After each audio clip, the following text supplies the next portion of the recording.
মই এয়া হৰলিক্স খাব ওলাইছোঁ চাওক তাৰ লগতে আৰু অলপ লৈছোঁ জলপান মানে কি আৰু পঁইতা ভাত কেইটামান পেলাই লৈছোঁ দেই খাবলৈ বৰ মজা লাগে এই খাব আপোনালোকেও আৰু এয়া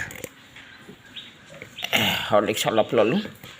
আৰু এয়া আমাৰ নাতিয়ে ওলাইছে স্কুলত যাবৰ কাৰণে পিন্ধা হ'লে এতিয়া মোজা পিন্ধিব নিজে আজিকালি তৈয়াৰ হৈ যায় কৃষ্ণ সকলো অসমবাসী ৰাইজ বিশ্ববাসী ৰাইজ আমাৰ হোজাই ডিষ্ট্ৰিক্টত 7 তাৰিখে ভোট হ'ব আপোনালোকেও ভোট দিবলৈ যাব দেশৰ নাগৰিক যেতিয়া হ'লে আমি যাক হ'লেও দিবই লাগিব আমি যিজন প্ৰাৰ্থীক জিকাবলৈ চেষ্টা কৰিছোঁ সেইজন প্ৰাৰ্থীকে আমি দিম আৰু দেশখন শান্তিৰে চলক সকলোৱে ভালে ভালে যাব ভোট দিব এয়া মই ৰাতিপুৱা হৰলিক্স এবাৰ লাল চাহ খালোঁ